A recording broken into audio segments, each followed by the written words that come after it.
हाय दोस्तों, मेरा नाम है अजीत कुमार और आप लोग देख रहे हैं मेरा यूट्यूब चैनल अज्जू टेक। दोस्तों, हम लोग 2 चैप्टर पढ़ चुके हैं। ठीक है, मैथ में क्लास 10th के। अब क्या करेंगे, हम लोग स्टार्ट करेंगे चैप्टर 3। चैप्टर 3 का नाम है दो चर वाले रैखिक समीकरण युग्म।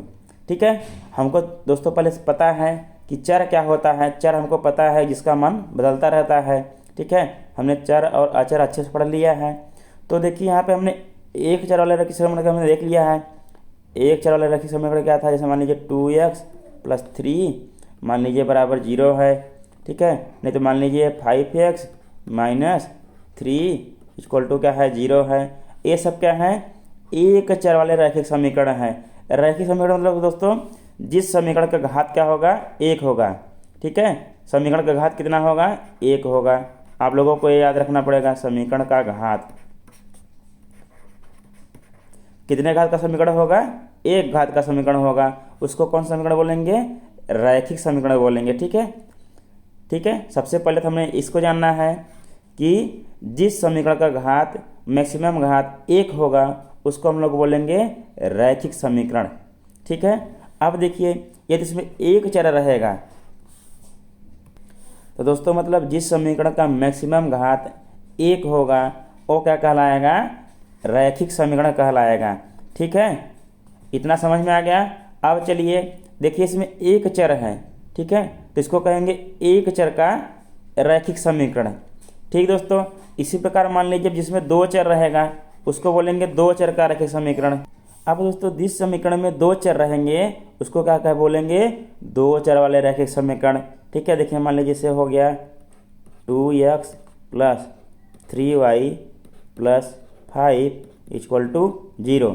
देखिए इसमें 2 चर हैं, एक चर क्या है, a हो गया x और दूसरा क्या हो गया, y हो गया। और इसके देखिए समीकरण का घात भी क्या है, मैक्सिमम घात 1 है। ठीक है, मैक्सिमम घात क्या है, 1 है। इसको तब क्या बोलेंगे, 2 चर वाले रैखिक समीकरण। ठीक है, समझ में आ गया। ऐसा समीकरण जिसमें 2 चर हों, ठीक है, और जिसका घात क्या हो, 1 हो, उसको क्या बोलेंगे हम लोग, 2 चर वाले रैखिक समीकरण बोलेंगे। ठीक है, तो हमारा देखिए इसमें 2 चर हो गया। ठीक है, हमारा रूल फॉलो हो रहा है। इसमें 2 चर होगा, 2 चर प्लस समीकरण का घात कितना होगा, 1 होगा। ठीक है, समीकरण का घात बराबर क्या होगा, 1। तो उसको क्या बोलेंगे हम लोग, 2 चर वाले रैखिक समीकरण बोलेंगे। ये हो गया इसमें 2 चर वाले रैखिक समीकरण। ठीक है, एक कंडीशन तो ये हो गया कि 2 चर होने चाहिए प्लस समीकरण का घात 1 होना चाहिए। उसको क्या बोलेंगे हम लोग, 2 चर वाले रैखिक समीकरण बोलेंगे। ठीक है दोस्तों, अब देखिए इसमें क्या होगा, इस समीकरण को 2 चर वाले रैखिक समीकरण का व्यापक रूप जो होता है वो कैसा होता है, ये दिखाते हैं आपको हम। 2 चर वाले रैखिक समीकरण का व्यापक रूप होता है दोस्तों, जैसे होता है ax + by + c बराबर क्या होता है, 0 होता है। ठीक है, ये 2 चर वाले रैखिक समीकरण का व्यापक रूप है। इसमें जो समीकरण है इसमें a ≠ 0 और b ≠ 0 होना चाहिए, पहला कंडीशन। दूसरा कंडीशन 2 चर तो हैं ही इसमें। ठीक है, अगर देखिए इसमें से कोई भी एक 0 हो जाएगा, मान लीजिए a बराबर हम 0 देते हैं तो यहाँ पर 0 इंटू क्या हो जाएगा, x प्लस देखिए क्या हो जाएगा, by + c बराबर 0। अब 0 में इसका गुणा करेंगे तो 0 हो जाएगा। अब बचा by + c बराबर 0। देखिए तो एक चर का रैखिक समीकरण हो गया ना, एक किसका समीकरण हो गया, एक चर का रैखिक समीकरण हो गया। 2 चर तो इसमें बचा नहीं। ठीक है, इसलिए इसमें दोनों में a ≠ 0 और b ≠ 0 होना चाहिए। मतलब a का वैल्यू और b का वैल्यू 0 छोड़ के कुछ भी हो जाए चलेगा, लेकिन 0 नहीं होना चाहिए। ठीक है, तभी क्या होगा, 2 चर वाले रैखिक समीकरण का रूल क्या होगा, फॉलो होगा। ठीक है, इतना समझ में आएगा दोस्तों। चलिए एक बार फिर से रिपीट करते हैं हम लोग। ये तो हमारा हो गया 2 चर वाले रैखिक समीकरण का व्यापक रूप, जिसको बोलते हैं ax + by + c बराबर जीरो। ठीक है, इसको बोलेंगे व्यापक रूप है। इतना समझ गए? ये हो गया हमारा व्यापक रूप। इसमें क्या होना चाहिए, ए और बी दोनों के दोनों जीरो के बराबर नहीं होने चाहिए, जीरो से बड़ा या जीरो से छोटा होना चाहिए, लेकिन a equal to a not equal to zero हमेशा होना चाहिए। ठीक है, इतना समझ में आ गया। दूसरा हम लोग पढ़ेंगे दो चर वाले रैखिक समीकरण। रैखिक समीकरण दोस्तों तभी होगा जब समीकरण का मैक्सिमम घात क्या होगा, एक होगा। ठीक है, समीकरण का घात कितना होगा, एक होगा। ठीक है, ये सब क्या है, कंडीशन है। ठीक, एक तो हो गया, दो चर तो इसमें है, दो चर तो हो ही गया, a not equal to zero, b not equal to zero जब कर दिए दो चर हो गया, और समीकरण का घात एक हो गया, तो क्या हो गया यार, वो हो जाएगा दो चर वाला रैखिक समीकरण हो जाएगा। ठीक, इतना समझ गए। अभी हमको बोला है, हमको पढ़ना है चैप्टर में दो चर वाले रैखिक समीकरण युग्म पढ़ना है। ठीक है, आइए देखते हैं अब दो चर वाले रैखिक समीकरण युग्म होते क्या हैं, कैसे होते हैं। ठीक है, पहचानेंगे कैसे, आइए देखते हैं उसको भी। चलिए देखते हैं दो चर वाले रैखिक समीकरण युग्म कैसे रहेंगे। अब दो समीकरण हमको प्राप्त करना है। देखिए, एक करेंगे a1x plus b1y plus c बराबर क्या होगा, जीरो। ये हो गया हमारा समीकरण एक। दूसरा हो जाएगा a2x plus b2y plus c बराबर क्या हो जाएगा, जीरो। ठीक है, ये समीकरण दो हो गया। देखिए दोस्तों, समीकरण युग्म तभी बोलेंगे जब क्या होंगे, दो चर होंगे दोनों। देखिए, इसमें भी x है, इसमें भी y है, इसमें x है, इसमें a1x plus b1y plus c बराबर जीरो है। यहाँ देखिए a2x plus b2y plus c बराबर जीरो है। यहाँ भी देखिए वेरिएबल एक x है, एक y है। यहाँ भी देखिए वेरिएबल एक x है, एक y है। ठीक है, दोनों वेरिएबल जो होंगे, जो दोनों चर होंगे, वो क्या होंगे, दोनों में समान होना चाहिए, दोनों समीकरण में। ठीक है, अलग अलग नहीं होना चाहिए। जैसे मान लीजिए ये तो समीकरण युग्म हो गए। ठीक है, रैखिक समीकरण के युग्म हो गए। ठीक है, लेकिन अगर मान लीजिए इसी प्रकार आपको दिया है a1x plus b1y plus c बराबर क्या दिया है, जीरो, ये दे दिया समीकरण एक, और दे दिया है आपको a1p plus b1y plus c equal to क्या दे दिया, जीरो। ये क्या दे दिया, समीकरण दो दे दिया। अब देखिए इसमें, देखिए समीकरण एक में a1x plus b1y plus c बराबर जीरो है। एक चर a हो गया, दूसरा चर a हो गया। ठीक है, अब दूसरे समीकरण में देखिए एक चर p हो गया, दूसरा चर y हो गया। अब अगर चर गिनेंगे, देखिए x, y और p, इसमें तीन चर हो गए। ठीक है, इसमें कितने चर हो गए, तीन चर हो गए। हमको कितना चाहिए, सिर्फ दो चर चाहिए। दो चर होगा तभी रैखिक समीकरण युग्म बनेगा। इसमें तीन चर हो गया, ये समीकरण युग्म नहीं है। ठीक है, क्या हो जाएगा ये, तब समीकरण युग्म नहीं होगा, समीकरण युग्म नहीं है। ठीक है, अगर ऐसा आपको दिख गया, अलग अलग तीन चर दिख गए, तो समीकरण युग्म नहीं होगा। दोनों में क्या होगा, जो चर का मान होगा, दोनों समीकरण में दोनों चर समान होने चाहिए। ठीक है, x है तो यहाँ भी x, यहाँ y है तो यहाँ भी y, मतलब x y यहाँ पहले समीकरण में है तो दूसरे समीकरण में भी x y ही होना चाहिए, तभी समीकरण का युग्म बनेगा, नहीं तो नहीं बनेगा। अगर तीसरा चर कहीं से आ गया, कहीं टपक गया, ठीक है, कहीं से भी आ टपका तीसरा चर, तो समीकरण युग्म नहीं होगा, तब क्या हो जाएगा, गलत हो जाएगा। अब आइए दोस्तों, इतना समझ लिए हैं, आइए एग्जाम्पल से देखते हैं समीकरण युग्म कैसे पहचानेंगे, कैसे रहेगा। ठीक है, आइए देखते हैं। आइए दोस्तों देखते हैं, हमको दो युग्म दिया है। अब देखते हैं समीकरण का युग्म है कि नहीं है, रैखिक समीकरण युग्म है कि नहीं है। देखिए समीकरण एक ही रैखिक समीकरण है, क्योंकि इस समीकरण का घात कितना है, एक है मैक्सिमम घात। देखिए 2x पावर 1 होगा, बीजगणित में हम लोग अलजेब्रा में 1 लिखते नहीं है। यहाँ 3y power 1 plus 5 equal to 0, मतलब 2x plus 3y plus 5 equal to 0 दिया है। देखिए एक चर a हो गया x, दूसरा चर क्या हो गया, y हो गया। ठीक है, एक समीकरण a हो गया। इसमें दूसरे समीकरण में देखिए 3x माइनस 2y प्लस 13 बराबर क्या दिया हुआ है, 0 दिया हुआ है। ठीक है, अब देखिए यहाँ भी एक चर क्या है, x है, यहाँ भी क्या है, एक चर y है।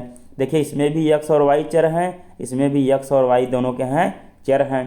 तो ये क्या होगा, जब चर दोनों में समान है, देखिए, ठीक है, x y दो ही चर का उपयोग हुआ है दोनों समीकरण में, ठीक है। दोनों समीकरणों को मिला के सिर्फ दो चर का उपयोग किया है, इसलिए क्या है, ये दो चर वाले रैखिक समीकरण युग्म है, ठीक है। समझ में आ गया, दो चर वाले रैखिक समीकरण युग्म ये हैं, ठीक है। इतना समझ में आया। अब इसमें देखिए दूसरा एग्जाम्पल में क्या दिया हुआ है, 2x + 5y + 15 बराबर क्या है, 0 दिया है। देखिए एक चर हो गया, ये दूसरा चर हो गया, ठीक है। अब देखिए इसमें क्या दिया हुआ है, 3p + 4y + 16 = क्या दिया हुआ है, 0।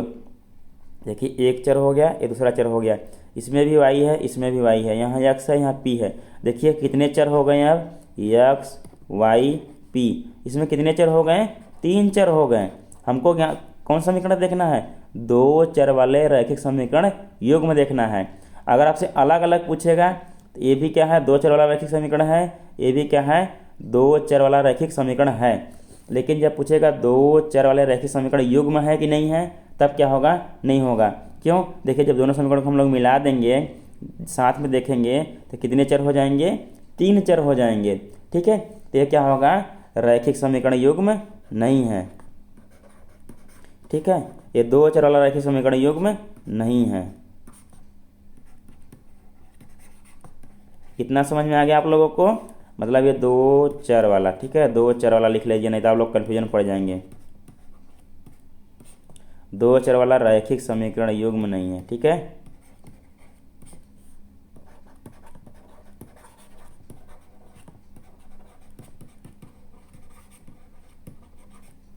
ये क्या हो गया, ये दो चर वाला रैखिक समीकरण युग्म नहीं है। क्यों नहीं है, क्योंकि इसमें 3 चर मिल गए आपको, x y और p। इसमें देखिए दो ही चर थे, x y दोनों को मिला के दो ही चर हैं, इसलिए दो चर वाला रैखिक समीकरण युग्म है। और दूसरे वाले में क्या है, दो चर वाले रैखिक समीकरण युग्म नहीं है, ठीक है। लेकिन अगर आपसे अलग अलग पूछे कि ये 2x + 5y + 15 ये क्या है, दो चर वाला रैखिक समीकरण है कि नहीं है, ये भी रैखिक समीकरण होगा दो चर वाला। और अगर आपसे अलग से पूछे 3p + 4y + 16 = 0, ये भी दो चर का रैखिक समीकरण युग्म है कि नहीं, सॉरी दो चर का रैखिक समीकरण है कि नहीं है पूछेगा, तो ये भी क्या होगा, दो चर का रैखिक समीकरण है। लेकिन जब युग्म पूछेगा तब नहीं है, क्यों, क्योंकि तब 3 चर मिला के हो जाएंगे दोनों समीकरण को मिला के, ठीक है। समझ में आ गया। चलिए आगे बढ़ते हैं। अब आइए दोस्तों देखते हैं, यदि हमको क्वेश्चन दिया रहेगा, क्या दिया रहेगा कि जैसे दे दिया a1x + b1y + c = 0, एक समीकरण हो गया, ठीक है। और दूसरा दे दिया a2x + b2y + c बराबर क्या दे दिया, 0। सब सॉरी यहाँ c1 कर लीजिए, यहाँ c2 कर लीजिए, ठीक है।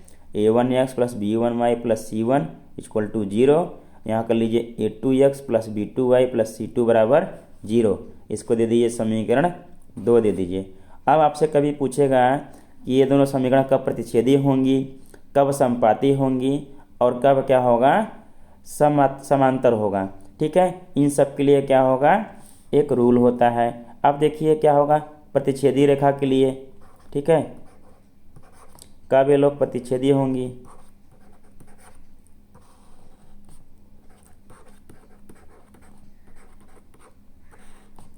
प्रतिच्छेदी तब होंगी जब a1/a2 मतलब a1/a2 = b1/b2, ठीक है। मतलब a1/a2 b1/b2 के बराबर नहीं होगा, तब क्या होगा, जो जो समीकरण दिया रहेगा क्या होंगी, प्रतिच्छेदी रेखाएं होंगी। वो दोनों रेखाएं क्या होंगी, कैसी होंगी, प्रतिच्छेदी होंगी, मतलब क्या होंगी, एक दूसरे को काटेंगी, ठीक है। ये मान लीजिए रेखा 1 हो गया, इधर से यहाँ से यहाँ तक, ठीक है। और यहाँ से यहाँ तक क्या हो गया, रेखा 2 हो गया, ठीक है। ये दोनों यहाँ पे काटेंगी, कोई बिंदु दे देंगे उसको, ये क्या होंगी, तब प्रतिच्छेदी रेखाएं होंगी, ठीक है दोस्तों। समझ में आया, मतलब प्रतिच्छेदी रेखाएं कब होंगी, जब a1/a2 = b1/b2, मतलब a1/a2 b1/b2 के बराबर नहीं होगा, तो क्या होगा, रेखाएं क्या होंगी, प्रतिच्छेदी रेखाएं होंगी। जो दोनों रेखाएं दी होंगी ये सब क्या है, रेखाएं हैं, रैखिक समीकरण हैं, ठीक है। इतना समझ में आ गया। अब आइए देखते हैं समांतर कब होंगी, ठीक है दोस्तों। समांतर होने के लिए दोस्तों कंडीशन रहेगा A1 upon A2 is equal to B1 upon B2 is not equal to क्या होगा C1 अपान C2। मतलब A1 बटा A2 और क्या होगा B1 बटा B2 दोनों तो बराबर होंगे, लेकिन C1 बटा C2 इन दोनों के बराबर नहीं होगा। ठीक है, तब क्या हो जाएगा, रेखाएं क्या हो जाएंगी, समांतर हो जाएंगी। ठीक है, अगर आपसे कोई क्वेश्चन पूछेगा कि रेखाएं समांतर कब होंगी, तो आप लोग सीधा सीधा बोलेंगे A1 बटा A2 इक्वल टू B1 बटा B2 is not equal to C1 बटा C2। अगर एक कंडीशन आपका फॉलो हो जाएगा तब कहेंगे कि रेखाएं समांतर हैं। यदि रेखाएं दोस्तों समांतर होंगी, इसका क्या होगा, कोई हल नहीं होगा। ठीक है, अगर समांतर रेखाएं दी रहेंगी, इसका क्या होगा, कोई हल नहीं होता है। ठीक है,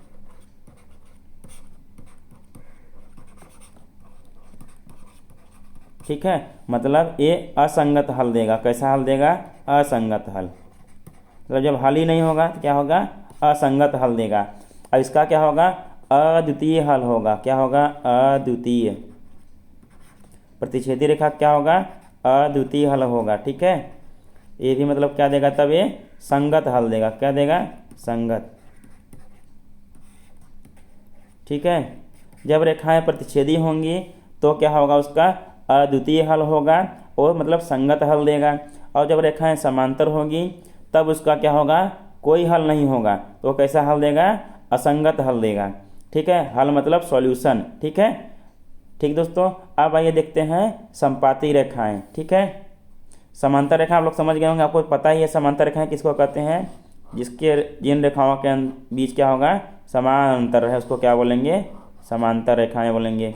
अब मान लीजिए एक रेखा ए था, समीकरण एक ये था, अपना समीकरण 2 ये था। अब देखिए जब A1 by A2 equal to B1 by B2 is not equal to C1 by C2 हो जाएगा, जब अपना क्या हो जाएगा, सिद्ध हो जाएगा, प्रूव हो जाएगा, तब क्या कहेंगे हम लोग, समांतर रेखाएं हैं। समांतर रेखाएं क्या हो देंगी, एक दूसरे को कहीं पे भी नहीं काटती हैं। ठीक है, मतलब उनके बीच का जो अंतर होगा क्या होता है, समान होता है, इसलिए क्या उसको बोलते हैं, समांतर। ठीक है, समान अंतर। ऐसी रेखा जिनके बीच क्या होगा, समान अंतर होगा, उसको क्या बोलेंगे, समांतर रेखाएं बोलेंगे। ठीक है, इतना समझ गए। अब आइए देखते हैं संपाती किसको कहेंगे। आइए दोस्तों देखते हैं संपाती रेखाएं कब होंगी। ठीक है, अब देखिए क्या होगा, दिया समीकरण, हमको 2 समीकरण दिया हुआ है। ये लोग संपाती कब होंगी, जब A1 बटा A2 इक्वल टू B1 बटा B2 इक्वल टू C1 बटा C2। जब मतलब तीनों के जो क्या है, अनुपात हैं, A1 अनुपात है, मतलब A1 by A2 equal to B1 by B2 equal to C1 by C2। तीनों के अनुपात जब बराबर हो जाएंगे तब क्या होगा, उसको क्या बोलेंगे हम लोग, संपाती रेखाएं बोलेंगे। ठीक है, मतलब तीनों के अनुपात। ठीक दोस्तों, समझ में आ गया अंतर क्या क्या है। देखिए पहले में था प्रतिच्छेदी रेखाएं, उसमें क्या था, A1 बटा A2 is not equal to B1 बटा B2। ठीक है, पहले में था कोई भी बराबर नहीं था। दूसरा जब हमने पढ़ा समांतर, तो उसमें क्या हो गया, A1 बटा A2 इक्वल टू B1 बटा B2। अब इसमें क्या किया, एक बढ़ा दिए, is not equal to C1 बटा C2। एक इसके लिए हो गया दोस्तों, प्रतिच्छेदी के लिए हो गया पहला, कि रेखाएं प्रतिच्छेदी कब होंगी। अब इसमें देखिए किसके लिए हो गया, ये समांतर रेखाओं के लिए हो गया। ठीक है, अब एक इसके लिए क्या हो गया, संपाती के लिए हो गया। देखिए सबसे पहले स्टार्ट किए हैं तो हम लोग कोई बराबर नहीं है, ऐसे याद करिएगा आप लोग, A1 बटा A2 is not equal to B1 बटा B2। अब देखिए समांतर के लिए क्या हो गया, 2 बराबर हो गए इसमें, A1 बटा A2 is equal to B1 बटा B2 is not equal to C1 बटा C2। अब तीसरे वाले में क्या हो गया, संपाती में A1 बटा A2 इक्वल टू B1 बटा B2 इक्वल टू C1 बटा C2। तीनों बराबर होंगे दूसरे के। ठीक है, इतना समझ में आ गया। अब संपाती का मतलब समझ लीजिए, संपाती का मतलब समझ लीजिए दोस्तों, जैसे एक रेखा ये दी हुई है। ठीक है, एक कोई रेखा दिया हुआ है। अब जो दूसरी रेखा बन रही है वो भी क्या कर रहा है, इसी पे बन रहा है, इसी रेखा पे ओवरलैप कर रहा है। ठीक है, कहीं और नहीं, इसी रेखा पर ओवरलैप कर रहा है, तभी क्या होगा, पूरा पूरा बराबर होगा, इसी रेखा पर ओवरलैप कर गया। ठीक है, समझ में आ गया। जो पहली रेखा थी उसी रेखा पे दूसरी रेखा भी बन गया, मतलब रेखा 1 और रेखा 2, मतलब समीकरण 1 समीकरण 2 दोनों एक ही रेखा पर स्थित होंगी, तब उसको बोलेंगे समपाती रेखाएं। कितनी भी रेखाएं एक ही रेखा पर स्थित हो जाएं उसको क्या बोलेंगे, समपाती। लेकिन हमको क्या पढ़ना है, यहाँ पे 2 ही रेखाएं पढ़नी हैं। ठीक दोस्तों, इतना समझ में आ गया। चलिए अब आगे देखते हैं और समझते हैं। ठीक है, तो आइए दोस्तों देखते हैं हम अब क्या करेंगे। दिया है हमको समीकरण x - 2y बराबर 0, समीकरण 1 दिया है। दूसरा दिया है 3x + 4y - 20 = क्या दिया हुआ है, 0 दिया हुआ है। अब आपसे क्वेश्चन करें कि आप बताइए ये प्रतिच्छेदी रेखाएं हैं कि समांतर रेखाएं हैं या तो समपाती रेखाएं हैं, तब आप लोग क्या करेंगे, उसको चेक करेंगे, जांच करेंगे। ठीक है, अब आइए देखते हैं। हमारा क्या था, व्यापक रूप था a1x + b1y + c1 बराबर क्या था, 0। अब यहाँ क्या था, a2x + b2y + c2 बराबर क्या था, 0। ठीक है, बाकी हमने तीनों कंडीशन देख ली है, कब क्या आएगा तो क्या कहेंगे हम लोग। आइए अब यहाँ से देखते हैं। अब देखिए यहाँ क्या करेंगे, समीकरण को बढ़िया से लिख देते हैं। x है, इसको क्या लिख लेते हैं, 1x, ठीक है, -2y। यहाँ देखिए c नहीं दिख रहा है ना आपको, c1, यहाँ कर लेते हैं +0। ठीक है, अब क्या कर लेंगे, बराबर 0। ये हो गया समीकरण 1। और अपना इसको समीकरण 2 को लिख लेते हैं 3x + 4y और -20 बराबर क्या कर लेते हैं, 0, समीकरण 2। अब हम क्या करेंगे, अब इसके बाद इसके रूप में लिखेंगे। देखिए a1/a2, ठीक है, = b1/b2 = c1/c2। इससे लागू करेंगे, अगर ये लागू हो जाता है तो समपाती, अगर किसी में से एक बराबर नहीं होगा तो समांतर, अगर किसी नहीं बराबर हुआ तो क्या हो जाएगा, प्रतिच्छेदी हो जाएगा। देखिए a1 का वैल्यू क्या है, यहाँ देखिए। ठीक है, पहले आइए हम लोग इसको क्या कर लेते हैं, देख लेते हैं वैल्यू किसका किसका क्या दिया हुआ है। ठीक है, अब देखिए a1 की वैल्यू क्या दिया हुआ है, कंपेरिजन करेंगे तो a1 बराबर क्या दिया हुआ है, 1। ठीक है, अब देखिए यहाँ -2y है, यहाँ +b1y है। ठीक है, यहाँ क्या दिया है, मतलब b1 बराबर क्या दिया हुआ है, b1 बराबर -2 हो जाएगा। ठीक है दोस्तों, और c1 बराबर क्या दिया हुआ है, 0। और देखिए a2 बराबर क्या दिया हुआ है, यहाँ देखिए 3x है, मतलब 3 दिया हुआ है, कंपेरिजन करेंगे तो कामा हो गया। अब क्या दिया है, b2 बराबर क्या दिया है, देखो +4y है, मतलब प्लस क्या रहता था, b2y रहता था, तो b2 के स्थान पे क्या है, 4 है। और देखिए c2 के स्थान पे क्या दिया है, यहाँ देखिए +c2 है, लेकिन यहाँ -20 है, मतलब कि यहाँ -c2 के स्थान पे क्या दिया है, -20 दिया हुआ है। ठीक दोस्तों, इतना समझ में आ गया आप लोगों को। कंपेयर करने पे कंपेयर आप लोग बढ़िया से कर लीजिएगा। अब देखिए हम लोग ज्ञात करेंगे, अब ज्ञात करेंगे a1/a2 = b1/b2 = c1/c2।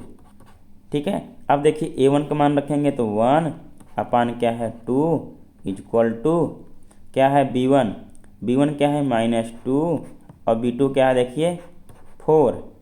ठीक दोस्तों, अब देखिए अब बराबर c1 की वैल्यू क्या दिया हुआ है, 0 अपान क्या है, c2 की वैल्यू -20। ठीक है दोस्तों, चलिए अब देखते हैं। आइए अब देखेंगे, देखिए ये तो क्या हो जाएगा, 1/2।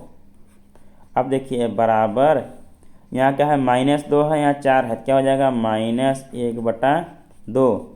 और ये देखिए क्या हो जाएगा, 0/-20 ऐसे लिखिए। अब देखिए क्या 1/2 -1/2 के बराबर है, नहीं है, गलत है, हमने जो लिखा है। क्या -1/2 इसके बराबर है, नहीं है, मतलब देखिए कोई भी किसी के बराबर नहीं हो रहा है, मतलब a1/a2 is not equal to b1/b2 is not equal to c1/c2। जब हमने देखा था कि a1/a2 is not equal to b1/b2 जब हो रहा था दोस्तों, तब कौन सी रेखा हो रही थी, तब प्रतिच्छेदी रेखा हो रही थी। कैसी रेखा हो रही थी, प्रतिच्छेदी रेखाएं हो रही थी। ठीक है, हमारा क्या हो गया था, अब ये प्रतिच्छेदी रेखाएं हो गई। ठीक दोस्तों, इतना समझ में आया। आइए अब क्या करते हैं, अगला एग्जाम्पल देखते हैं। आइए दोस्तों देखते हैं, हम लोग क्वेश्चन दिया हुआ है 2x + 3y - 9 = 0, समीकरण 1। दूसरा दिया हुआ है 4x + 6y - 18 = 0, समीकरण 2। हमने दोनों प्रकार समीकरण लिख लिया है। यहाँ देखिए a1x + b1y + c1 = 0, और यहाँ पर हमने लिख लिया a2x + b2y + c2 = 0। ठीक है, अब कंपेयर करेंगे। देखिए तो a1 बराबर क्या आएगा, a1 बराबर देखिए यहाँ से कंपेयर करिए, a1 बराबर क्या आएगा 2। ठीक है, अब देखिए b1y है तो यहाँ b1 बराबर क्या आएगा, यहाँ देखिए 3y है, b1 बराबर क्या आ जाएगा 3।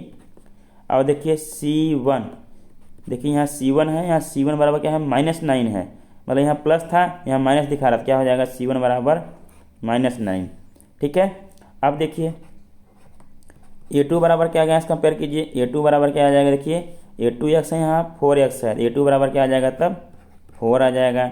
इसी प्रकार देखिए यहाँ b2 बराबर क्या आ जाएगा दोस्तों, यहाँ b2y है, यहाँ 6y है, b2 बराबर क्या आ जाएगा 6 आ जाएगा।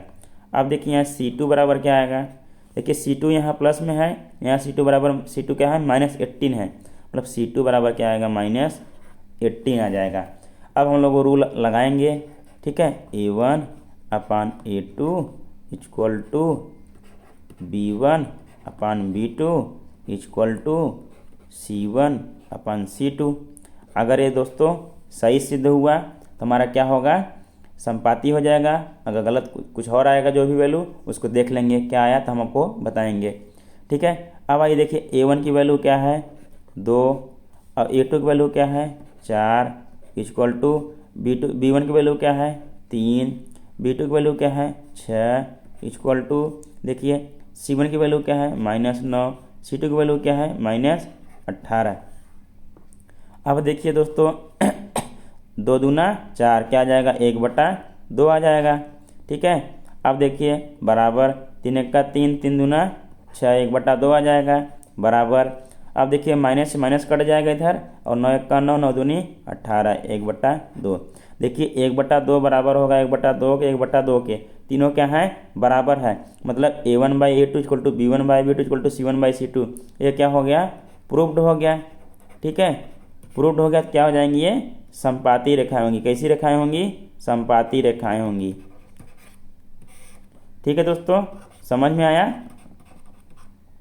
ऐसे हम लोग बाकी का भी करेंगे। आइए एक और समझ लेते हैं, अभी समांतर बचा है उसको भी देख लेते हैं। आइए दोस्तों देखते हैं, हम लोग क्वेश्चन दिया हुआ है 1x + 2y - 4 = 0, समीकरण 1, और दिया हुआ है 2x + 4y - 12 = 0, समीकरण 2। हमने व्यापक समीकरण लिख लिया है। अब उससे हम लोग क्या करेंगे, कंपेयर करेंगे। देखिए a1x है, यहाँ क्या है 1x है, मतलब a1 बराबर क्या आ जाएगा दोस्तों, तब a1 बराबर क्या आ जाएगा 1। और देखिए यहाँ b1y है, यहाँ 2y है, मतलब b1 बराबर क्या आ जाएगा तब 2 आ जाएगा। यहाँ देखिए c1 है, और इसके बाद यहाँ क्या है -4 है, c1 बराबर क्या आ जाएगा तब -4 आ जाएगा। ठीक दोस्तों, इतना समझ में आ गया। अब देखिए a2 बराबर क्या आएगा तब, यहाँ देखिए a2x है, यहाँ 2x है, a2 बराबर क्या आ जाएगा 2 आ जाएगा। और देखिए यहाँ b2y है, यहाँ 4y है, b2 बराबर क्या आ जाएगा तब दोस्तों 4 आ जाएगा। अब देखिए c2 है यहाँ पे, और यहाँ पे c2 के स्थान पे क्या है -12 है, क्या आ जाएगा -12। अब हम लोग रूल लगाएंगे अपना, जो हमको पता है a1/a2 = b1/b2 = c1/c2। ठीक है, अब ठीक है, आइए आगे देखते हैं, सबका वैल्यू रखेंगे।